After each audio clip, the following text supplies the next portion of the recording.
Welcome to the Coach's Edge podcast. And on this episode, I want to talk about helping your players get better, especially if they're a serious player, they want to play at the college level. Maybe you're a player listening and looking for some nuggets on what you can do to continue to get better. And I'm going to share with you what I did to continue to improve myself and give myself the chance to eventually, get recruited by Division I, Division II, Division III, NAIA, JUCO, and play basketball at the college level. And for me, being fortunate enough, with enough hard work and time, to play basketball for a living overseas in like 7 different countries I've played in.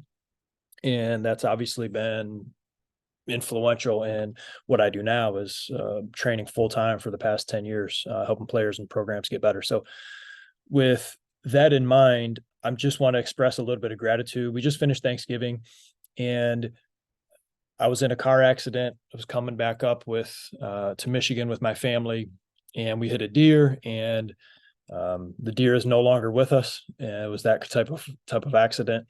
And so my vehicle is in the shop and I had to stay up here. I am staying up here for another week until the vehicle gets fixed. My wife and my kids flew home. And while I was up here already, because I was up here for a week, I had 3 practices scheduled with different programs in Michigan I was going to work with. So those were great. Had Thanksgiving, Black Friday. We were going to take off for home on Saturday. Obviously, I didn't get to do it. I'm up here another week. I put on Facebook, hey, I'm in the area. Anybody that wants to bring me in for a practice, let me know. Happy to come and work with your team. And the time I did that at night, the next morning when I woke up, my Facebook page my messages were filled up. I was getting text messages. I was getting emails. And, it ended up being Monday through Friday. We'll work with a different program every single day. And that's not even working with all the programs that reached out trying to get some time with me. And so I just want to express, before we get into these 3 keys, some gratitude for everybody that's asked me to come in and work and try to help them. It's just a pretty cool thing. So with that in mind, the 3 things that I recommend for players, and I can give you some examples of what I personally did to continue to improve and give myself a chance to play at the college level, is number 1, playing with older, better people. When I was in 6th grade, give or take, my dad was still playing quite a bit, and he would go to open gyms. He would go to these, adult open gyms. He played in leagues and stuff like that. There was this open gym that he would go to, and usually you go on Sundays. Sometimes you go on Sundays and Wednesdays in the evening, and he'd bring me along. And most of the time that meant I was just shooting around on the side basket, watching the older guys play. These guys ranged. I mean, they might have been from, early 20s to 40s and maybe even guy like in his 50s playing ball. And I remember, just shooting on one end and they're coming down and getting off the court real quick, or shooting on the side baskets and just watching. And they'd go for about 2 hours. And usually after about an hour and a half, some of the guys, there's usually about 15 guys, some of the guys will start to leave. And so for that last half hour, sometimes they need an extra player or 2. So I'd ask myself, hey, you want to jump in? We need 10. And I would get the chance to play that last 20, 30 minutes with guys that were a lot better than me, a lot older than me, and get to play. And you learn so much from being around people that are bigger, stronger, faster, better than you, and also smarter than you. Now, if you're a good high school player and depending on what area you're in, you may not be able to find somebody who's better than you in all those different areas. But if you can put yourself around somebody who's a smarter player, if you can put yourself around somebody who's bigger or stronger or faster or a better shooter or more skilled, and just find people that have strengths that are better than yours and can continue to play against them, it's going to be huge. And, I continue to go. And so eventually, my dad was still playing, and those guys kind of took me under their wing. And going to those open gyms, before you know it, I'm a sophomore, junior in high school, and they're letting me be the only high school player that gets to play with this adult kind of invitation only open gym league. And it helped me so much as a player because, yeah, some of these guys were out of shape. They certainly weren't in their prime anymore, but they all had different strengths that I didn't have yet, knowledge that I didn't have yet.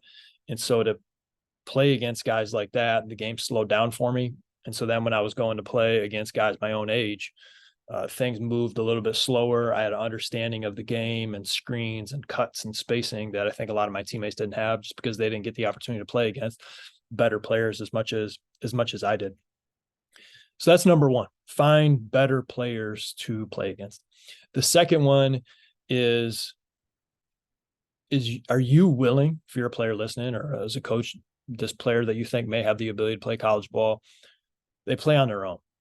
You got to play on your own, because if you want to play at the next level and you're not so invested in the game that you can't go out and play on your own, you don't have it. You don't have what it takes, right? Because there's a small amount of people that go on to play at the college level, right? Some are extremely talented. Boom, they're automatically going to be there. But for the rest of you, myself included, there's got to be some other things that allow you to play basketball at the college level. IQ, skills, work ethic, determination, leadership, all those different things come into play. And so if you play on your own, right? So I already talked about, I'm finding people that are better than me to play against. Well, that's not enough. I need to be able to take what I learned, ask myself, boy, how did I get my butt kicked when I was playing against these older guys? And now I go and I work at it on my own. I work on like that harder jab, a harder one dribble into a more explosive, like pull up jump shot, because that's what I need to be able to get it off against better competition. Right. And I'm working on that. And then I go back in and I try it out. Right. And then I go back. What did I learn? Okay. I got to work on, when I drive to the right, I'm just kind of veering to the short corner. Instead, I got to drop my shoulder and keep getting to the rim. Work at it on my own, working at it. Okay. Now it's time for me to try it out. Visualizing the game and the situations that I'm going to be in, and then working at it on your own is essential, right? If you're not a player who doesn't have the interest and you're not invested enough to play basketball on your own, let's say you have a very slim chance playing at the college level. If you do wind up playing at the college level, it's probably more so because God blessed you with a lot of talent, right? Then that's ability to just like lock in and get after it. I mean, those are the types of players that you want to have on your team as teammates.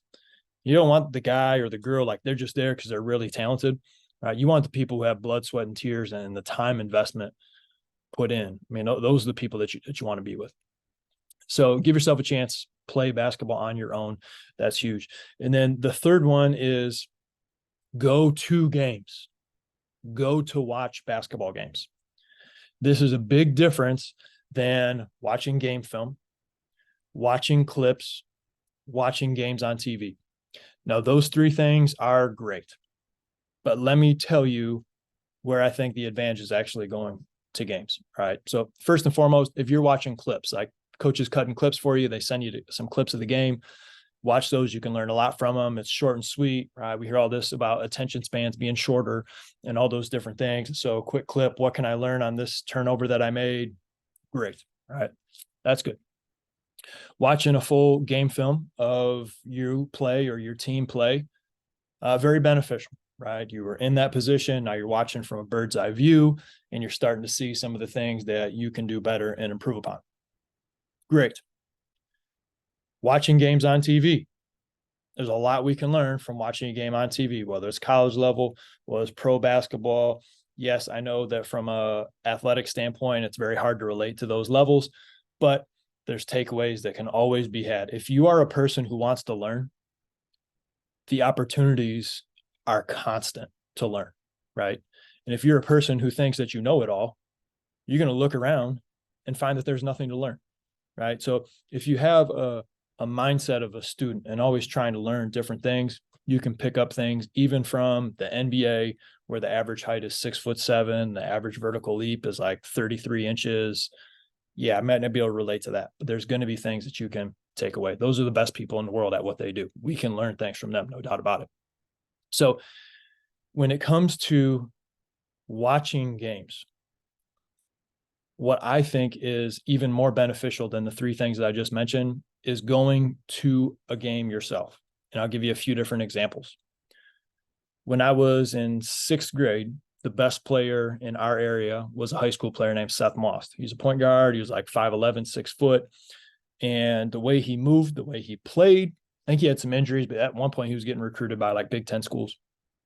And I don't know if he wound up playing college basketball or not, but the point is he was so good and he played in a way that no one else played in the area that I was from.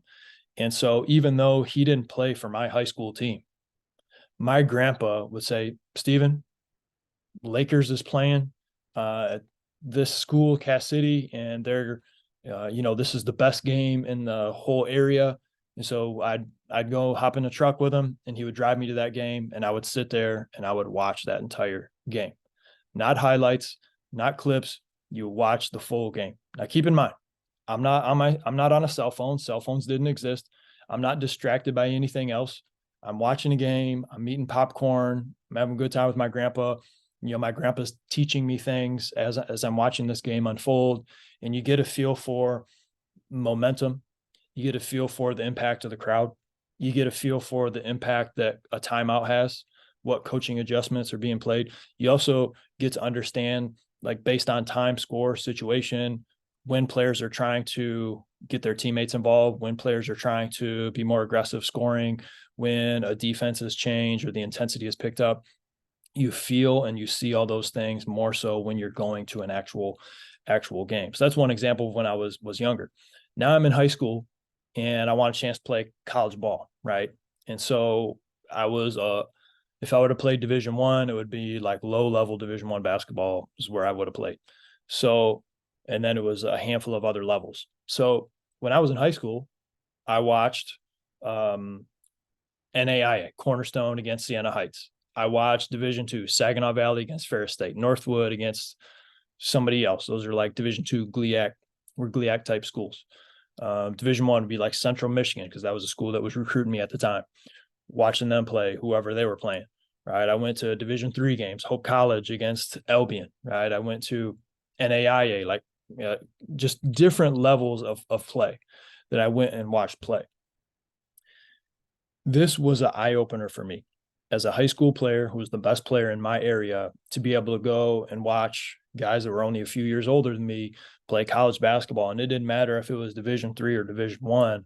I'm watching these guys get after it and compete and saying, whoa, these guys are good. These guys are tough. These guys are physical. And I'm watching the game and I'm like, I got to get better. I have to get better. It gave me more motivation. And I wouldn't have had that if I didn't go to see him play, because I wouldn't know, right? You wouldn't know. You might hear things, you might see a highlight clip. It's not the same as being in the gym, feeling the environment around you, feeling when momentum shifts, feeling a crowd, or seeing a crowd or a student section get on a specific player from the opposing team and watching them and seeing, like, how do they respond to this, right? Do they respond positively? Do they respond negatively, right? The intensity that coaches have, right? And the tough coaching that they're giving their players and how the players are taking it, right? They're not pouting, they're taking that coaching. Again, going to games is huge. So if you are a coach listening and you have a player who you think can play at the next level, send them this episode.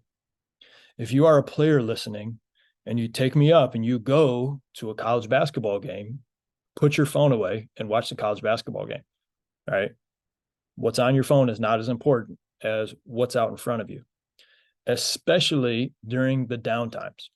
Like, I still do it myself. You go to a game, hey, that's timeout, blah, blah, blah, like flip my phone. I'll waste a couple minutes before that. Maybe I've missed a play here and there because I'm texting somebody, whatever it might be. That's a mistake. That's a mistake, because when you go to a game, there's so much learning that can take place when a team's at the free throw line. You're saying, okay, well, how are they lining up at the free throw line? Are they about to press? All right. That might dictate how they line up at the free throw line. Does the team know a press is going to take place? Who's inbounding it? How smooth did that transition? These things are hard to see when you're just clipping pieces of a game, and they're impossible to feel when you're watching film. So although film and watching games cannot hurt you, it is not going to hurt you. Absolutely. It can only help. So do those things. Watch clips, watch game film, watch games on TV. They're going to help you. But I'm telling you, even more so, go to actual basketball games. I am so surprised when I'll hear from a college player or a high school player, and they'll talk about a certain level of college basketball. Man, it might be a little too low for me, and they're shooting for a higher level. And then after continuing to talk to them, I realized they've never actually seen that level play. So you're going to tell me you're too good to play Division III basketball and you've never seen a Division III basketball game? That sounds a little arrogant, a little conceited, and for the most part, extremely incorrect. If you think you're too good for Division III and you think you're a Division II player and you're not being recruited by Division II, you're probably not a Division II player, right? But do yourself a favor, go to a Division III game, go to a Division II game, go to a Division I game, right? And if you're not a all, region player, you're probably not going to benefit as much watching Michigan against Michigan State as you are going to a game where Coastal Carolina is playing Georgia Southern. That would be more beneficial for you, right? So those three things in review: play and find people that are better than you, play against them. 2, work out on your own. If you really want it, you'll put in the time when no one else does. And then number 3, go to games. Don't just watch them on your phone or your TV. Go to actual basketball games. There's so much we can learn from being in those environments. Thank you for listening to the Coach's Edge podcast. If you need anything, let me know. coachsedge.coach for our membership. We love helping out coaches as we dive into basketball season. Happy to serve you however we can. Thanks for listening. Get after it today.